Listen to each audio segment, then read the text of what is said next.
This episode of The Moral Limits is brought to you in part by California Print Co. And you can go to them for all your silk screening and embroidery needs.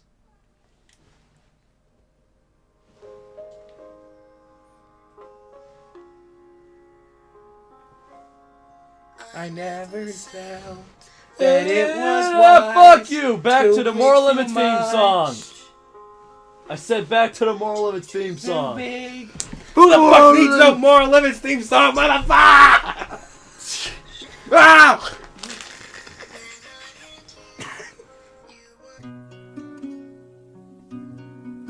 Through all the things I've had to see, visions of the ponds to be, the moral limits are unseen, and now it all seems clear to me that arguing is painless. It brings a little changes, and I can do it with whomever I please. Fuck you, no you can't, only with me. Hello. And welcome to the Moral Limits. Is it me you're looking for? I can see it in your eyes. You can't see shit. They're listening to us. I can hear it in your voices. I'm your host, Stewart Keller. And with me is my co-host, Jesus Sandoval. Jesus is holding his hands up because he wants to catch, like always. Motherfucker, give me my phone He's back. my co-host.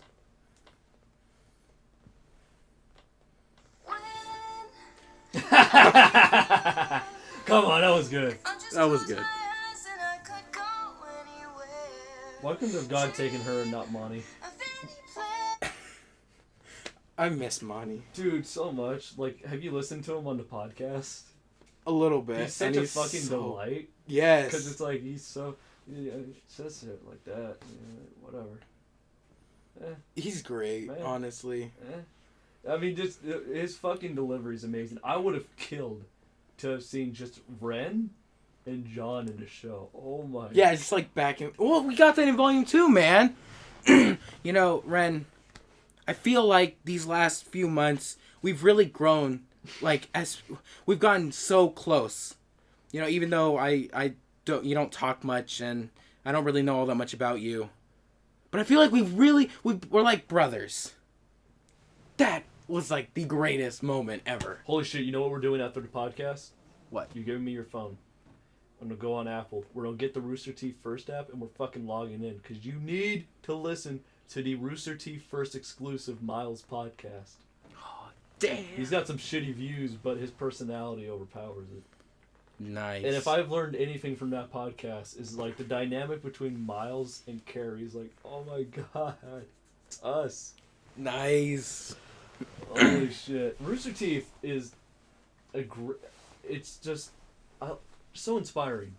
It's like no matter how differing their views may be, and a lot of things like, let's say, Nostalgia Critic, Cinemassacre, the Black Nerd, fucking Anime stuff. Angry Video Game Nerd, all the nerds, they fucking piss me off. Chris Stuckman pissed me off. What did he do? He's like, I wanted Vader in Rogue One. They lied to me. It's Godzilla all over again. Look, Vader has 4 minutes screen time in the new Rogue One. And it's perfect, dude. Like, it's the same thing with Joker. You don't need more Joker in Suicide Squad because he fits his role perfectly. He is there to propel Harley Quinn's story.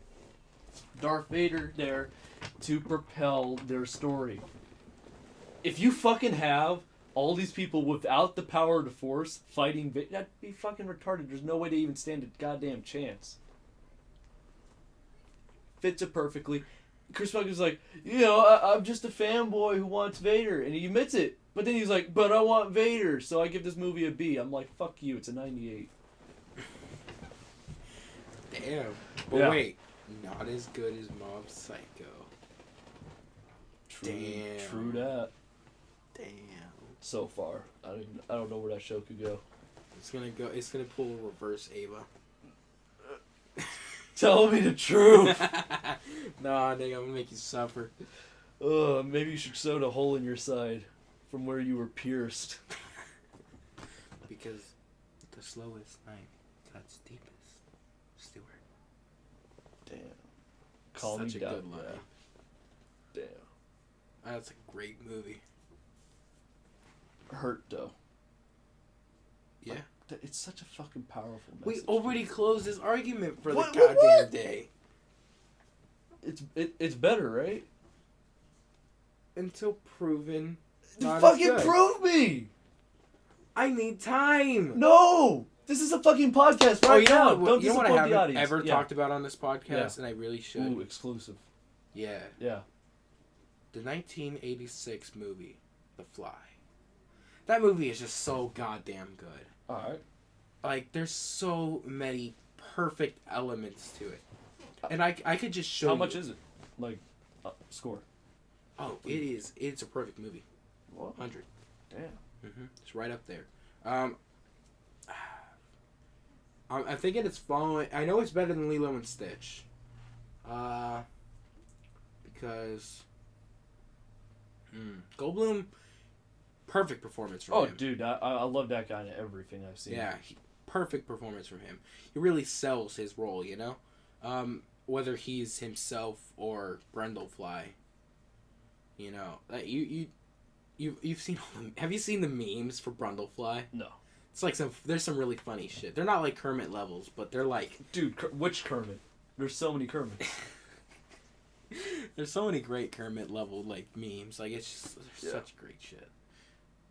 Now, as we close out this year, something that we should talk about, and I'm just fucking brushing the fly under the rug because it has no relevancy. I mean, what were you doing? Oh shit! Yeah. You were about to interrupt me, man. I haven't got to the best fucking part.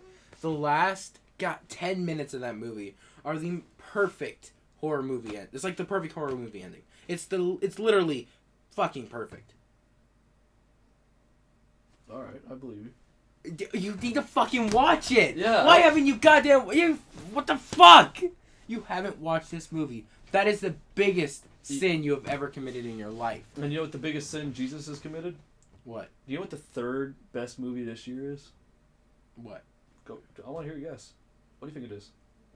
There's best movie was Hell or High Water. Yep. And then there was then there was Nice Guys. But better than that, was it not Batman v Superman? Holy shit. Hell or High Water is at number 1. Yeah. Number 2, 10 Cloverfield Lane. Oh shit, I forgot about that one. Then wouldn't it be Batman v Superman? The Accountant. No way. Yeah, dude. Have you seen it? No. Oh, that's your biggest fucking sin right there. I mean, J.K. Simmons, Ben Affleck, The Punisher. Dude. But Cronenberg. A man with the most sick, demented mind, and yet the most beautiful, ironically, of course, effects I've ever seen out of a movie of its era. Like, those effects. That's like some fucking specifics right there. The most beautiful movie of its era. Well, because, like, I can't say it's the most beautiful movie in terms of effects I've ever... Well, is The Fly... Well, because the skin has such... But that makes sense in context. I have to give that more thought. Because there's so many great special effects in film. And I'm speaking almost exclusively for practical effects. Oh, what the fuck? Well, because there's a clear difference between what CGI does and what practical effects do. Like, a CGI monster can be amazing. Like, if Zack Snyder were to do it. Yeah. But there's a difference between what that does and what a monster like Brundlefly does. Because that is a legitimate person in a costume until the very end when it's a puppet. Is one inherently better than the other? No, there's no inherency to it. But I think there are two different sides of the same coin.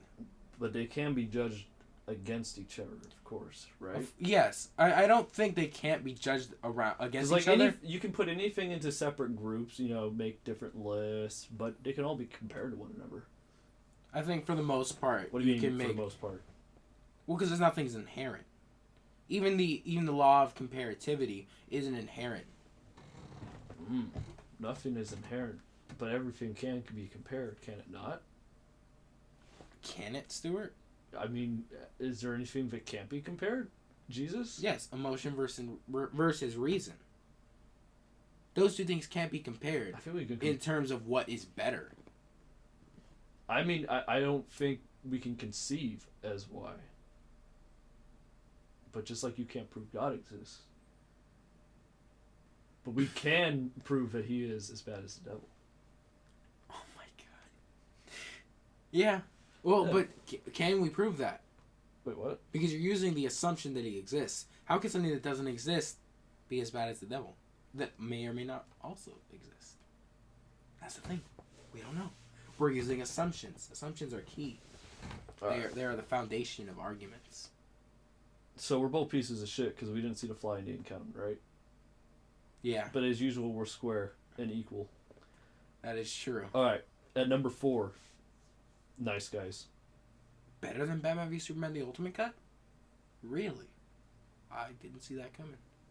I would argue there's a better villain in Batman v Superman, and the heroes are also better than Nice Guys' heroes. Although I will say Russell Crowe, great job, amazing performance on his part.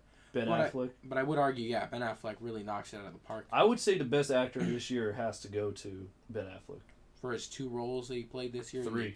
Oh, what was his third? Because we have Batman, Yeah. which he played twice, Oh, yeah, it's true. Suicide Squad. and The Accountant.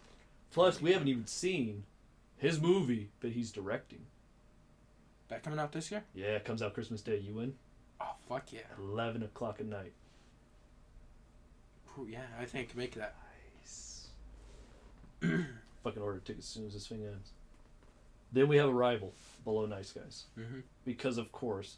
Yeah, by the way, I moved Batman Superman up. Of course. 10 So Clover... wait, Now, so- here's the thing. 10 Cloverfield Lane or Batman Superman? 10 Cloverfield Lane or Batman v Superman? Yeah. I think I would have to give that to 10 Cloverfield Lane, simply because that movie keeps you guessing more often than Batman v Superman, and I think there is a value to something that is so unexpected, because as great as Batman v Superman is, it is in a sense formulaic. You do realize very early on what's going to happen by the end of it. Even in the title, it tells you. And I'm not saying that's inherently bad. I'm saying there is a value to that surprise of... That they were going to team up? Yeah, like we knew they were going to... We knew the minute that all 3 of them were established as characters that they were going to fight and they were going to team up to stop something. Having the balls to kill Superman, though. That was great. Yeah. That was great. But there's also... But, I mean, I can make the argument having the balls to kill... Shit, how could I forget his name? Evan? Wait, what? The guy from 10 Cloverfield Lane. Oh, dude, I haven't seen that movie in a year. I mean, I support your Evan theory. Yeah. Yeah, I think that was... Hashtag Evan. Yeah. But, I mean, having the balls to and let's admit it, a much more gripping death. I mean, there's something to be appreciated in such a tight story Mm-hmm. as 10 Cloverfield Lane. Yeah. Yeah. I would say best actress? Amy Adams. Amy Adams, of course. Yeah, like, holy shit. Knocked it out of the park with her... And again, we 2 still roles. haven't seen Nocturnal Animals. That is true. Yeah, and that's supposed to be really good. Especially as far as characters. Alright, so we have Hell or High Water, 10 Cloverfield Lane, Batman vs. Superman, The Accountant, Nice Guys. Yeah. Nice. Strong, solid Yeah. 5. Those are all perfect movies. Now we get to our 99s. Yeah, and then we get to Arrival, which Arrival. is close to perfect. Yeah. Also close to perfect, La La Land, dude. Such a Fucking good tell the movie. audience about it. Okay, so for those of you that don't know, because I mean, I don't blame anyone for not realizing it, but for those of you that have seen the movie, this is a movie, and keep in mind I watch tons of anime, and this is kind of a big deal for anime fans. This movie has like the best color palette use I've seen in film in a long ass time. Too damn long. Every fucking shot and I would have to rewatch it for that beginning portion because it's not a great song, and it's just jarring that it was there. So that you know False. that It's a great song. It was misplaced and has nothing to do with it is misused, but it is a great song. Because I've listened to the whole soundtrack over and over again. It comes on, I'm fucking loving it. The only one of its shit is John Legend. Yeah. Holy God, I have to skip that every single time. It really makes you sympathize for Ryan Gosling that he has to actually play that shit. Yeah. Which, again, it was misused, which got me thinking. I was like, again, when I see a movie, I always have to think of how I could have done it better. And I was like, this song was so misused. I was like, because the song, and you're talking about story. The music is great because it's so natural with the rest of the movie. Mm-hmm. It is as literally as good as the rest of the movie's music. And the story of it is all about coming to Los Angeles, which is what her story is. And, trying to make it big. Right. Trying to reach that thing. But I'm just like, why are we doing it for these characters who we don't give a shit about? Something that I also complained, I was like, I don't give a shit about these islanders. Mostly because you're not making me give a shit about these islanders. Fucking make me give a shit about these islanders. Make me give a shit about these fucking people from Los Angeles. Or what they could have done is have that opening song be from her point of view, Emma Stone. Her story of coming to Los Angeles. Yeah, that'd be great. I think that would have fixed that part completely. And of course, the other problem with this movie, John Legend. Get the fuck out of here. He's as bad as Pharrell. Like, Jesus Christ. Mm-hmm. Fucking bullshit. His only saving grace was that he was right in many instances. The writing is great. Oh my God, I'm gonna blow your fucking mind. Ooh. Do you know who wrote 10 Cloverfield Lane? Who? Whiplash? La La Land. Damn. Yep. Holy shit. Yep. That's fucking beautiful. All right, right below La La Land. No, I didn't get to finish my goddamn color palette speech. Right below the color palette for this movie. It has 4 central colors: green, yellow, red, and blue. Each of these are used in every goddamn shot beautifully. Draws attention. Someone give Jesus a medal. He can count to 4. And someone... Oh, and someone give him, a medal for, participation. Because he got 3 of them, and then he was kind of like, eh. I got them all. No, you didn't. The 4th one... I had to give you the 4th fuck you. I said the 4th one. It just took me a second to be like, blue. And you're like, yeah. No, you had blue, red, and yellow, and you were like... And then I was like, and... Oh, you were like, green. And you were like... And you're like, green? Yeah. But what you didn't get, and it was a big detriment. What? I applaud you for the 4. Yeah. You just said a second ago I didn't have it. Fair enough. Fuck you. False, memory isn't what it used to be. Yeah. But you know what you didn't get? 3 o'clock, bitch. Fucking purple. Which was the color of love.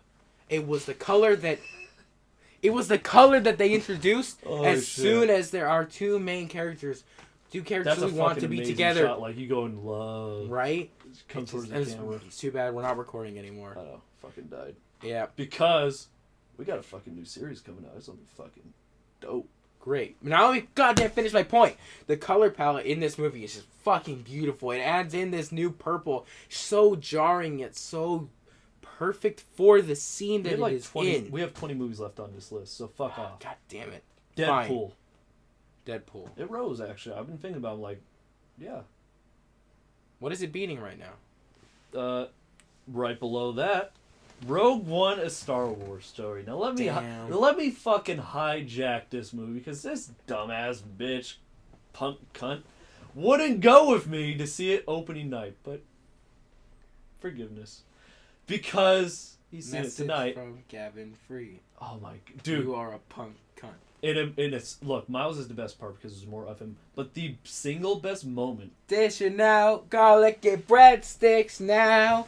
The single best moment in that whole thing is... Cheddar Bay biscuits are out of town. You know why you remember that? Girl, I'll dirty talk you every night and day.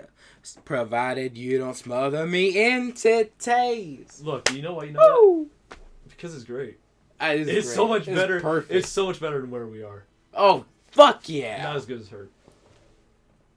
Better than Hurt, motherfucker. Like, that section is perfect. And then we cut to message from Gavin that's Free. my point. That's the greatest moment in the whole thing. I literally just bursted out into laughter. I didn't burst out into laughter for miles. I was like, oh my god, this is amazing. But when I heard message from Gavin Free, You are a punk cunt. yeah, I was like, oh! Oh, damn, that's great. Yeah. But yeah, Deadpool. Yeah, that was fucking solid. We did an entire podcast. Go back to episode 3 and listen to it. You punk cunts. I say a lot of dumb shit. Sam gets me going, and I just fucking slaughter. And he fucking myself. hijacks the fucking recording at the end and kills it, dick. But Rogue One, alright? Yep. This is a fucking 98. Not as good as Return of the Jedi, but so much better than Force Awakens. The villain is phenomenal, dude. He's Orson better than Vader. Krennic. No. Vader's had, what, 6.5 movies? Is he really even a half in this one, though? I mean, I'm also going by, like, Force Awakens. You see He his wasn't. helmet. He was a helmet. He's helmet. He's a helmet. That's all he is. But Orson Krennic. Oh my god. This dude's fucking awesome. Like, he's he's getting a guy to build the Death Star, right? Mm-hmm. And he's like, dude, my wife just died. And he's just like, oh, dude, my condolences. But his wife and kid are running away because, like, the Empire are at the house. And then later on, the wife comes back. He's like, fuck you! It was like, oh, your wife! Back from the grave. This is so good. He's just fucking hilarious like that for the whole movie. That's great. And then later on, he comes face to face with Vader. And he's like, oh, fuck, I'm gonna get force choked.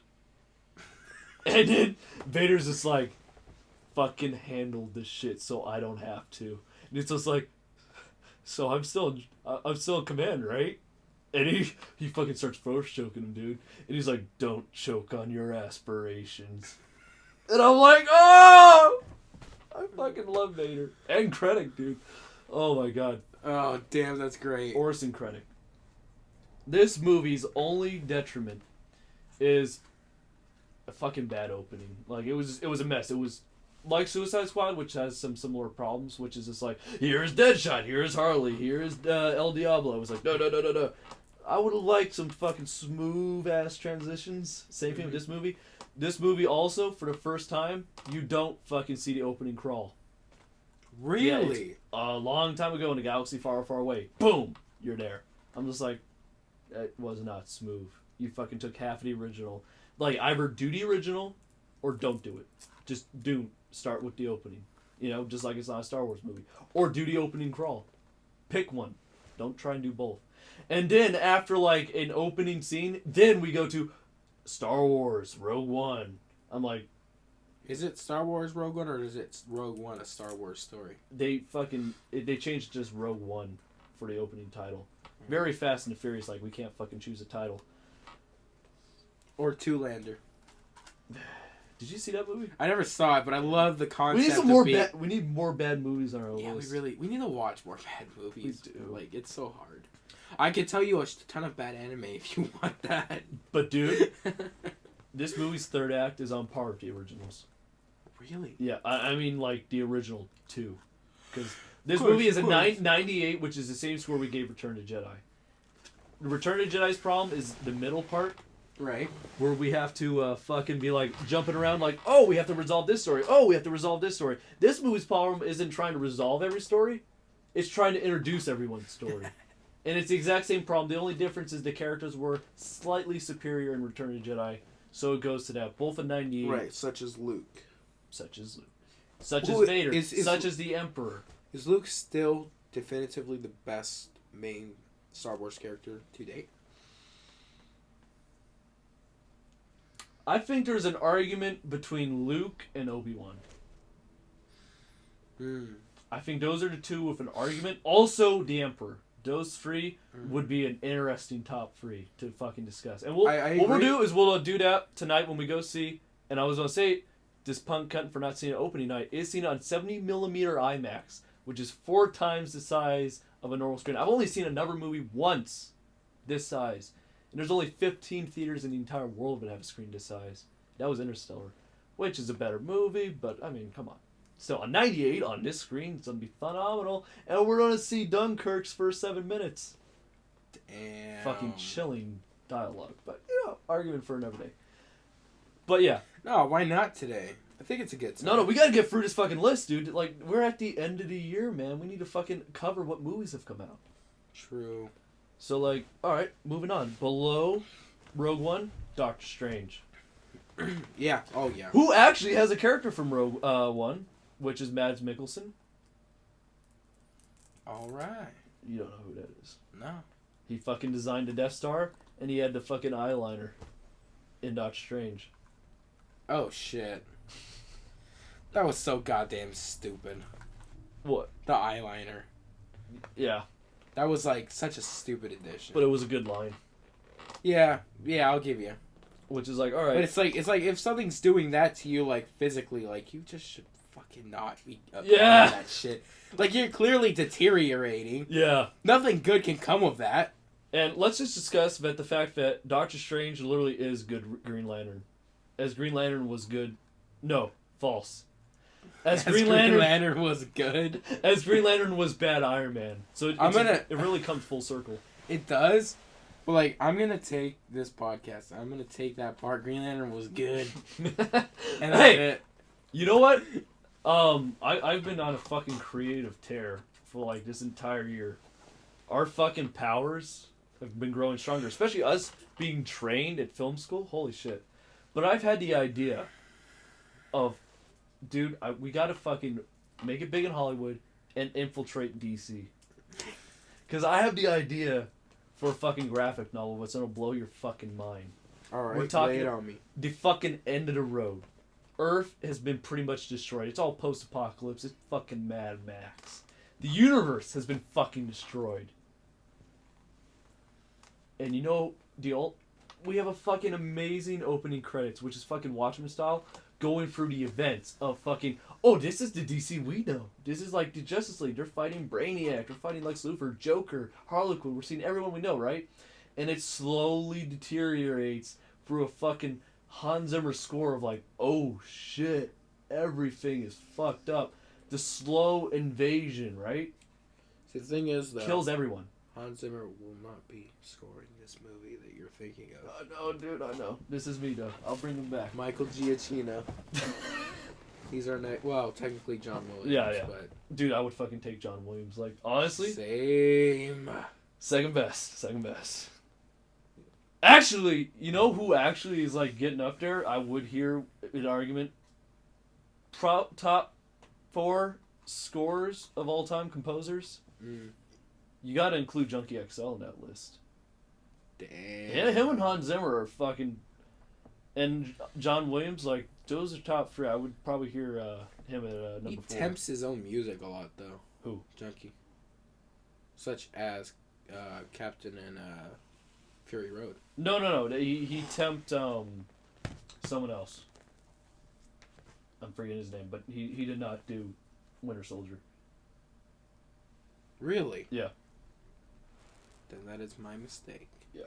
I mean, fuck me for not being able to remember the other guy's name, but such is life. Such is life. That's life. That's life. That's such a good song. Yes. But my story, dude, fucking. But how does it go? Dude. Well, wait, shut the fuck up. Wait, how does it go? That song is so good. That's life. Since it's That's life. That's what the people say. That's what all the people say. I meant the beginning though. That's the part I want to hear. That's life. No. That's what the people say. That's what all the people say. You fucked it up twice. I gave you the answer and you literally fucked it up again. That's life. That'd be like if you had That's a multiple choice what the test people and I gave you 2 say. chances to answer the same question and gave you the answer in between that and you were like, But fucking let D? me. Let me. No, it's B, nigga. Dude. I was like, dude, D? I have the idea for like the best DC thing ever, and we can make this, dude. It is our fucking talents. At its finest, dude. We have a fucking... Who are our core characters here? Dude, you're gonna fucking find out. Alright. So fuck you. Alright? We start this thing off through this slow...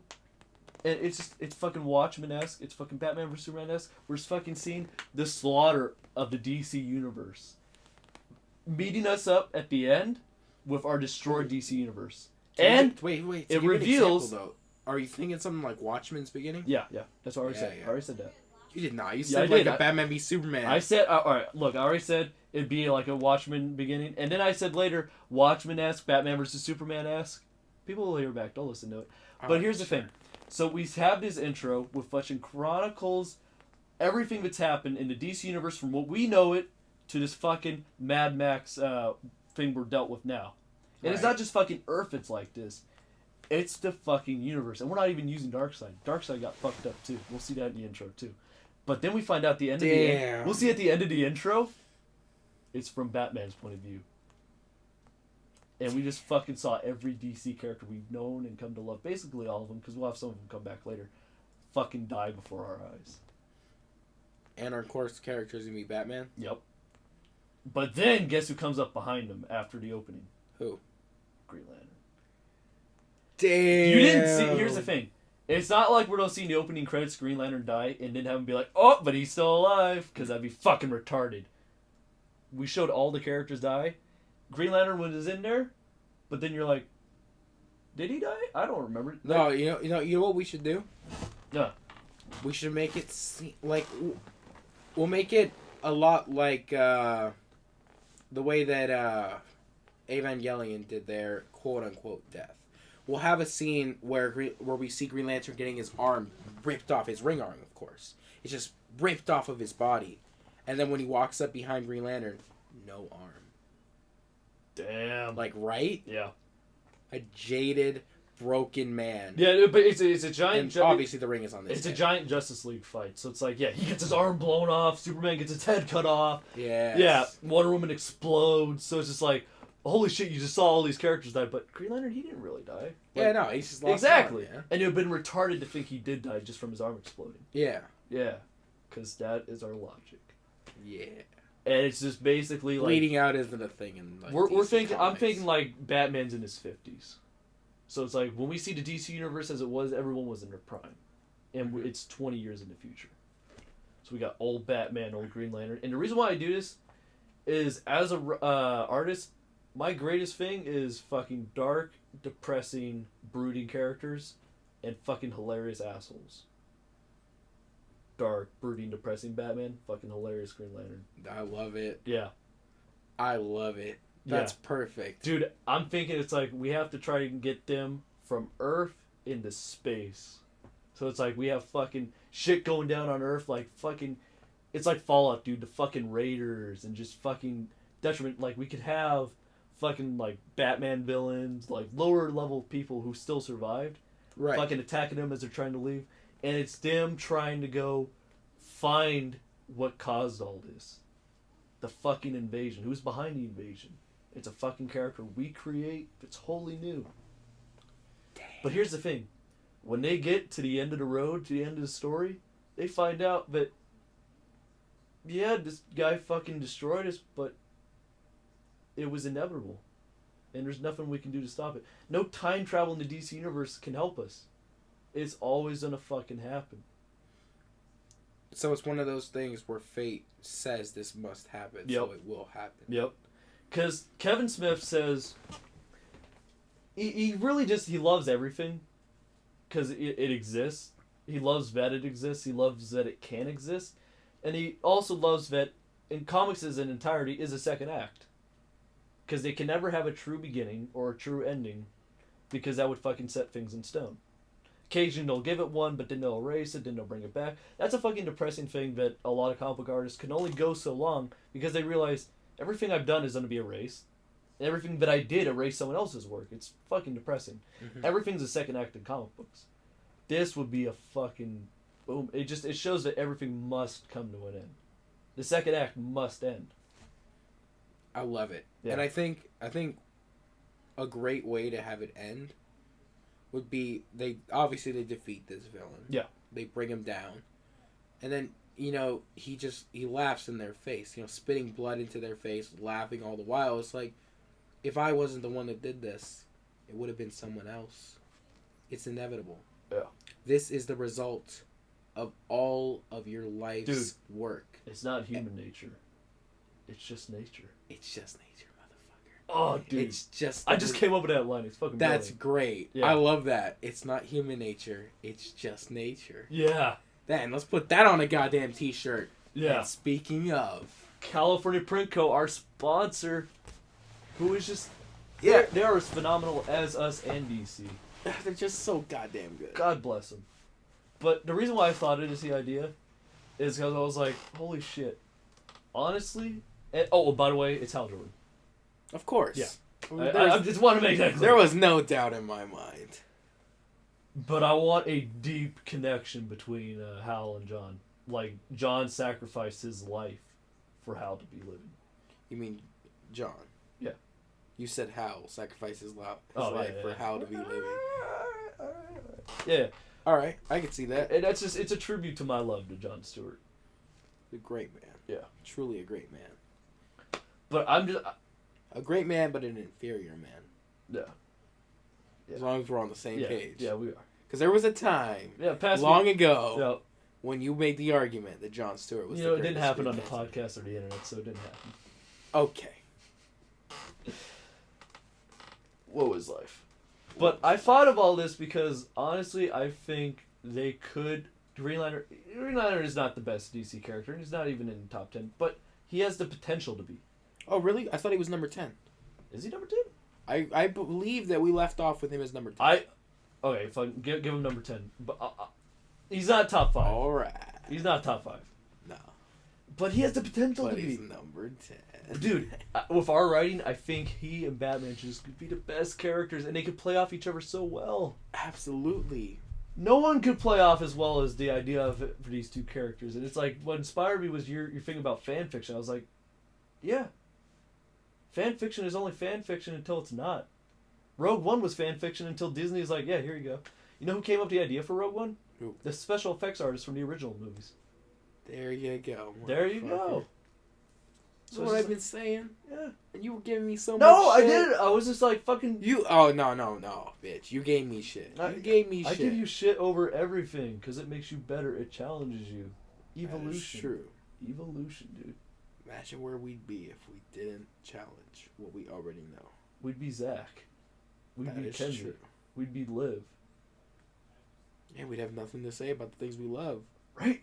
Like, I can go on for hours about why Volume 1 of RWBY is perfect in the sense that its characters work so well off of John.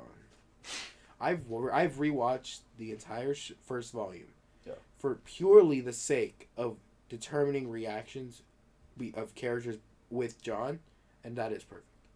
That is the one element in RWBY that is definitively perfect. Yeah. We knew this, but it wasn't look, set in stone. you're just going. Look. What you're saying about us challenging each other, making each other stronger, can be proven, especially in the stuff we've argued most. How much more can you talk about Evangelion than you did before? Oh, so much. So much more, dude. I feel like what Evangelion has, like, in its like, in the show itself and in everything as a result of it, could like fill an entire goddamn book, dude, with all of the fucking beautiful things. I know so much more about myself and Ponyo because of you.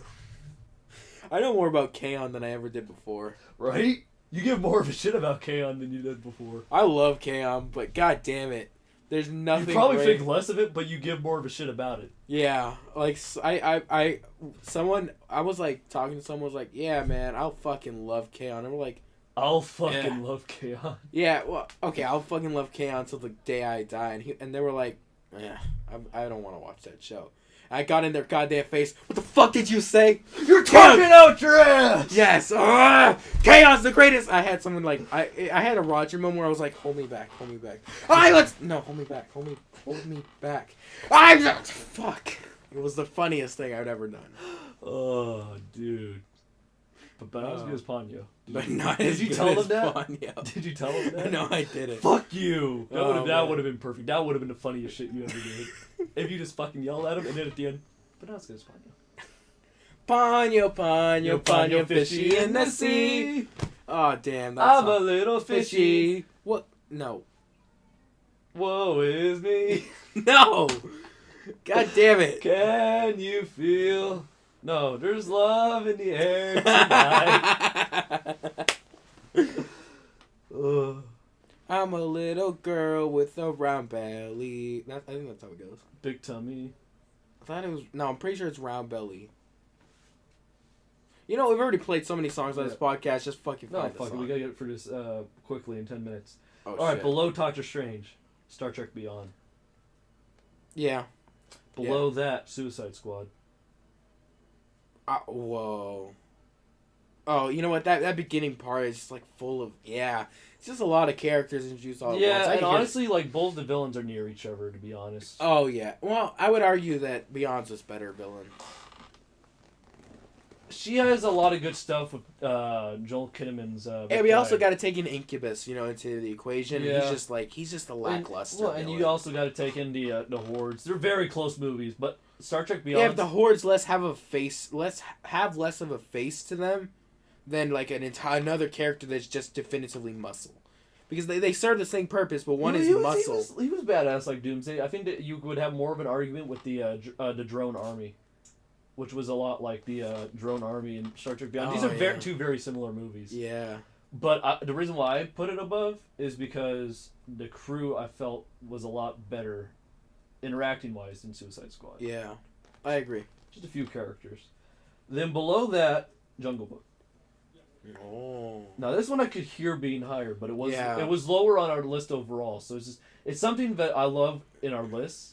So it's like if you look at the empirical list of all movies, it's easy to like misplace movies, but when you put them in a separate list where it's smaller and you can focus a little bit more, then you're like, oh, maybe not. Because some of these I did change around from what their original locations were, and that's why I'm checking with you. I would argue Jungle Book's better than Suicide and Beyond. It's just... I would say better than even Doctor Strange. Yeah. Better villain. No doubt. I would say better than Rogue One. Alright, I can't make an argument for that because I've never seen that movie, but... Not as good as Deadpool. Yeah. Especially that main character. Ooh. Yeah. I agree with you. Okay. Below Suicide Squad now is Zootopia. Damn. Right? The guns. Yeah, the guns. Why must there not be guns? But below that, Finding Dory. Bullshit cop-out. Parents. Fucking anger me so much. Yeah. These are all amazing movies, by the way. We saw so many amazing movies this year, and it makes me so fucking happy. Yeah, but like what makes me happy is that even though there's so many great movies, there's so many like flaws in those movies that I don't feel bored just like with having tons of great movies and having nothing to like really analyze. Yeah, that's what's so good. So I've been so inspired to make stuff this year, and part of it not only is it just us, but it's also seeing all these movies fucking inspire me. Absolutely. All right, below Finding Dory, Captain America: Civil War. Yeah. Yeah. Wait. Well, that shit ending. Yeah. Yep. Oh, dude, what ending? All right, now, bitch, speak to me. Kubo. Holy fuck. Is yes. Kubo below Civil War? I'm No, going purely by where you place it on the list. Okay. Move that shit up, man. All right, how much? It's better than Civil War. And Finding Dory and Zootopia. Not as good as Zootopia, but right. better than Finding Dory. All right. There's nothing in those movies. It's just like... All right, this one's... All right, now we can fucking rest easy knowing this one. Pop Star, not as good as Captain America: Civil War. Yeah. Yeah. Below Pop Star, Sausage Party. Yeah. That goddamn orgy, man. That, like... You mean snook in a cunt. He was the best character, come on. Yes. You know who wasn't the best character? The villain. Hey, I'm a douche! Yeah. Oh. I thought, like, when I first saw him, I was like, well, okay, that guy who's below Sausage Party? Oh, shit. Make way! Make way! Come on, it's Moana. It's your place on the list. Oh, man. Alright, below Moana is another easily agreeable one. Fantastic Beast. And where to find them. Yeah. That's pretty far, shit. Yeah. Below that one, Hail Caesar. Oh, yeah, we did watch that. Yeah, that one kind of just went over my head. And you know which one below that? What? Jason Bourne. Oh my god. Oh shit! Yep. You know, you had it in like the 70s, way back when. Yeah, it's like a 59. Yeah. What do you mean I had it? We saw it at the same time when we agreed. No, wait. You don't remember? I I wanted it agree with lower. You wanted it high. You wanted it above Age of Ultron. That was like your main argument. You were like, yeah, this was better than Age of Ultron. This was better. Like, that was your point. Yeah. Yeah. I wanted it lower, and honestly, I was like, I can really argue, because, like, yesterday I was like, I could really argue why. But, no. There's no point. Yeah, it's no like, point. that movie was like, yeah. Did you ever see Legend of Tarzan? No. Yeah, it really deserves where it is. Same director as Fantastic Beasts, which is like, oh man, like, you're just doing some okay shit right now. You're doing some okay shit right now. It's not like in a world where we saw like 15 amazing movies, like, goddamn, do some better. There's something so disappointing about movies that are just okay. Dude, there's the most angry movies that I'll ever see is 99. Because it could have been perfect. Alright, but for me, did you ever see War Dogs? No. Because that's what's below Legend of Tarzan. Damn. Alright, preach to me. Ghostbusters. Why is that the first bad movie on our list? That movie was garbage. Why? I haven't seen it. Oh my god, let me get... where to fucking start? One, the movie doesn't fucking make sense. None of the characters are interesting. And they have this fucking atrocious ending scene where they try to make... Oh, guess what? You know that quirky girl that's super weird and nobody really likes? Oh, well, she's also deep and meaningful, and she likes the group now. Have you ever seen that before in any movie? K-On? It's this one too. Well, K-On's fucking perfect. It's the greatest anime of all time, motherfucker. I fucking love K-On! It's not as good as Ponyo. You know All what's right. better than Ponyo? Mob Psycho. You know what really surprised me? What? It was the worst movie this year. X-Men Apocalypse. Because it's not like shit. Like, it is shit, but it's not like the bottom of the barrel, like 50 Shades of Grey. It's not complete garbage. It's just And the there was only a lot of bad movie it's one of two bad movies Yeah. we've seen this year. And it was just like, wow, it was the worst. That's depressing. You know what we Yeah. haven't talked about enough? But How goddamn perfect the opening for Mob Psycho is. yeah, oh my god, I like the theme song. Right? Yeah. Mob. Oh, fuck! And they count in English for some reason, and they say some English. I was like, wait, is this English? And then they start singing in Japanese. I'm like, no, is this in Japanese? Oh no, they're singing in English again. I'm like, what is going on? You know what we need to do, like, as directors? Yeah. Once we start making, like, big budget movies, Yeah. we need to pay homage to, like, anime and just have all of our movies start with, Dude, like, an fuck opening. you. We're not making anime. Well, of course. We gotta make something of everything at some point, like a musical, an animation, an anime. Of course. Yeah. But, like, at least one of our movies needs to have an anime opening. Like, not in actual anime, but, like, that kind of esque opening, you know? Oh yeah, or even Like a song playing as if it were, like, its own thing. Yeah, yeah. That's what we need to have. But it can't end up like La La Land's. No, it's where not it's like... its own thing. No, it can't be La La Land, but... Dude, this has been an epic return to the Moral Limits. It has. Like, something there's that- so much great shit. Something that the Moral Limits does, that I fucking love, is like, we get so fucking slowed down and like self-appreciating. Talk about our art and shit. Talk about like what we can become, our fucking metaphors for what we are. And then we fucking just scream at each other how we're like just fucking retarded. But we achieved both this week. That is true. And And there's so much to be said in our arguing with each other and screaming that just ends up with like, yeah, that's it. That was the end of it. Because like there was so much hate, quote unquote hate, being thrown around when we were talking about Moana, and now we're just kind of like, yeah, well, you know, make way. I fucking love it. Yeah, because it's like, we'll get there. We had our entire lives ahead of us. Well, I think that's about wraps it up. Is there any closing statements you want to make? Make way! Make way! See, that's good. That's good. I have a What? better one though. You want to know what it is?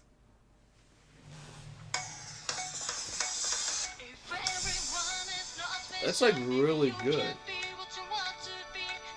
I just want to test your knowledge real quick though. And it's also a better song. Where is this from? Fuck you. Fuck you.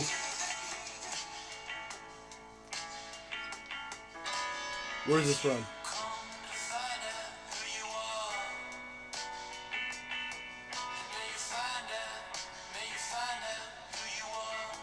Where is this from, Jesus? Bojack?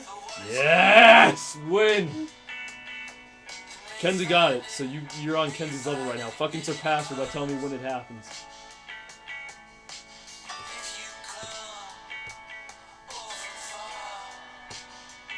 I don't remember. When was the last time you were happy? Oh shit. Yeah. Well, that being said, There's a microchip in my penis! Oh. Microchip, everyone!